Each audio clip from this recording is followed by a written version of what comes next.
Okay, here we go. It's actually April 16th that I'm reading. Got it? This is good. I like this one. And I did get a chance to look at it before I started reading. Sought through mindful inquiry and meditation to improve our spiritual awareness, seeking only for knowledge of our rightful path in life and the power to carry that out. Step 11. And this is under aagnostica.org. No two Hindus, humanists, Christians, Jews, Buddhists, atheists, Jehovah's Witnesses have identical spiritual definitions, experiences, and practices. Who am I? What am I doing here? Who are these others? This trilogy of spiritual conundrums is as practical as it is philosophical. Mindful inquiry devoted to these three questions is as spiritual as it is material and as obvious as it is unanswerable. Knowledge isn't to comfort our souls. It is to enhance awareness. That's an awakening. Some things have to be believed to be seen. Feelings articulate truth in ways that our brains cannot. We may have a sense about who we are, what our purpose is, and how we relate to the rest of the world, even without vocabulary to articulate it. Recovery is visceral as much as it is intellectual. The 11th step is our spiritual barometer, feeding back sensations, feelings, and thoughts as we observe. Step 11 isn't just something done simply while kneeling in solitude. Our recovery isn't our gift to our family or loved ones. Why make virtue out of necessity? Seeing others as individuals and not as spokes branching out from the hub of our egocentric self helps us to be present, patient, and empathetic. Lingering narcissism transforms into self-actualization. When we practice step 11, we recognize our potential. The dark side of self is a self-absorbed parasitic state, which is manifested in the desperateness of addiction. Early in recovery, friends and family of our communities see us finding our rightful path. We are thoughtful, entertaining hunches without jumping to conclusions. We think before reacting. Are meditation and mindfulness about finding comfort? Are they about self-awareness?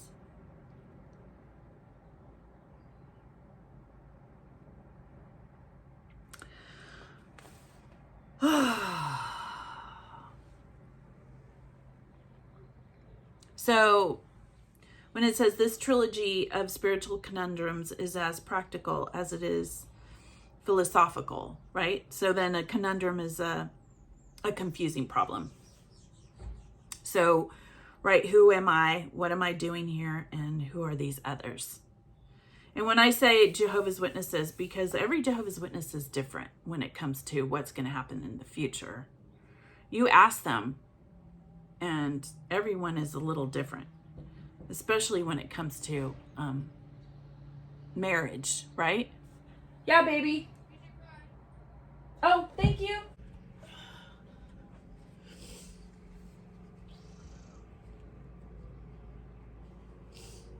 Sorry, I had to take a break. My kids make me feel so proud. I had a little break. And they also make me cry. I'm going to read you step 11, okay? Because it's interesting. Sought personal awareness and growth through meditation, self-reflection, or other practices that fostered self-discovery and inner peace. Now, I broke that down from the standpoint of someone who didn't believe in God. And I think there are practices that foster self-discovery and inner peace. Go to the ocean, right? Go to the ocean and put your feet in the water and you look at that expanse. Now, I've listened to people who say, well, if you know, who could have created that, right? And I always think, well,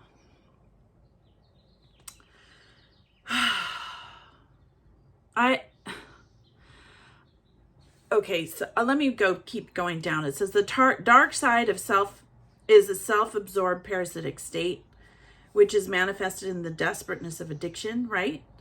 And narcissism. Lingering narcissism transforms into self-actualization. For me, the God that I was taught, right, was self-absorbed and mean and unkind. And in the future, he was planning on killing everybody that didn't believe in him. And I look at the ocean and I think, oh my gosh, there's so many interesting, amazing things that live there. And they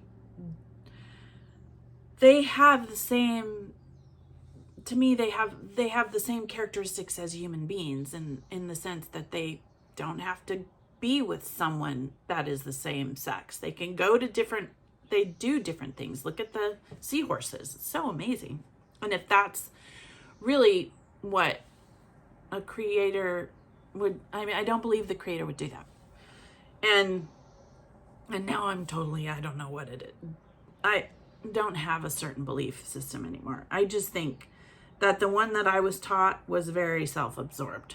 And he just didn't think about people the way that even people think about people, or parents think about their children, or I believe healthy-minded parents should think about their children. Feelings articulate truth in ways that our brains cannot, right? Visceral things, being able to feel something is different. The sensations that you get when you see the ocean and then you feel peace in your heart. Or you look at the expanse of space and all the beautiful stars that we have. If you can see them and you're not in a city, it's just the awareness that you have. And it says knowledge isn't to comfort our souls. It's funny because my mom would look at space books, stars, and she would get scared. She would look at all the stars and say, oh my gosh. And she had a big, thick book with pictures in it. And she would get scared. And I would always think, well, why is she getting scared? Don't worry about it. It's not going to kill us. It is to enhance awareness, right? And it's an awakening. Like, look at where we come from. Between the ocean and the beautiful stars that we see, and it's just amazing, right? The moon and all the complicated galaxies that are out there. So being able to not just feelings articulate truth in ways that our brains cannot. Recovery is visceral as much as it is intellectual. And there are times when I remember going to Kingdom Halls and not ever coming out feeling good. I was tired. And even though they said, well, everybody feels good after. Well, I think to me, it was the people that were afterwards that I talked to. It wasn't so much the speaker or the sitting for 2 hours. Or it was the people that I got a chance to see again at district conventions. And we got a chance to eat and chat about our issues. And I think that's what really connected us, right? because we got a chance to connect. And that didn't happen when we were sitting there for 2 hours. It only happened after. And the same with the ocean. You know, I don't understand how everything was created. And I don't even think that evolutionists and everybody understands it totally, right? Scientists. It's knowledge, and it enhances our awareness. That was what I got out of this. And it comforts us. For me, it comforts me because I know that, well, I know that people, if they change, that the earth could get better and our bodies could get better. And I think recovery can come in many forms, not so much in what you believe as far as God is concerned. For us as people who have left the community of Jehovah's Witnesses and gone out, we get a chance to get knowledge, and that expands our awareness. And then with that, you get an opportunity to make your own choices. And there's no definite choice. You can change. If you decide you like this belief system, then you can go there. And if you don't want it, then you change, right? A cafeteria. You go all over. They could call it cafeteria Christians, and it wasn't very positive in our community. But once you leave, hey, you don't have to believe in any particular way. And like it says, there are some things that you can't put into words, right? There's feelings that I have that I honestly cannot even begin to be able to articulate because it's all deep inside. I did meditation this morning with my husband, and we do a certain one, I don't know, it just was, we picked it, and it's been 2 days that we've done it. And I cry every single time. And he asked me this morning, why are you crying? I don't know why I'm crying. It's deep inside, right? We have a lot of pain, especially when we leave. We leave everybody behind and we start anew. And we have a lot of trust problems. We don't know who to trust, right? I met a they person. I'm going to call my person they, right? Yesterday or Monday, when my head was hurting me. And we talked about our moms and all the pain that it causes. So both our moms stayed in and are staying in this belief system of Jehovah's Witnesses. And my mom, of course, died. And, well, you've heard my story about that. And we have a lot of pain. So, we come from a lot that we have to leave and accept, radical acceptance, as Dr. Romani explains. You have to accept that. And at 23, I remember, I didn't make choices that my mom wanted me to make. She wanted me to marry the elder and go to Bethel and all that. I knew I didn't want to do that. When I went to Bethel, I was now knowledgeable and aware that I did not want to go to Bethel. I went. I had to stay there for a while. And that was a big eye-opener of what I did not want to have to deal with when I first got married. So knowledge, right? It makes you aware. And I didn't put into words that I didn't really want to go. I just knew I didn't want to go. And there's things that happen to you as a young person. Don't not listen to that. It's called intuition. But when we leave this place that we've gone to for all our lives, we have that compass taken away from us. So we don't know where to go. Or you think that these spiritual, quote, men on a pulpit or who say they know about everything that is going to happen, they don't know. Ask them to explain how the earth was made. Ask them how how simple things were, just even if you asked for simple things, how did Noah's Ark get here? That was something that stumped one of a spiritual teacher, supposed spiritual teacher. And he's like, oh, go look at a video. I'm like, wait a minute. If you can't if you can't say it and explain it, then you don't know what you're talking about, right? Michio Kaku, he's a really neat scientist. I wish I got his name right. And he can explain things in ways that you can understand. And in layman's terms, that's when you really know, right? That somebody knows what they're talking about. Algorithms. I asked one man about algorithms, and he just gave me this long definition. Oh my goodness. Yeah. Well, I found somebody on YouTube. He explained it to me a little bit better. I mean, it was just like a 2-minute explanation rather than a 10-minute explanation, and I still didn't get it. So there's things that you learn along the way, right? And that expands your knowledge. And like it said, recovery is visceral as much as it is intellectual. So there's things that will not be put into words, that you will not understand until you get there and you say, oh, wow. And you might try to explain it to others, and it might be something you cannot explain unless they feel it. What I'm working on. I am working on entertaining hunches without jumping to conclusions. That's my children, right?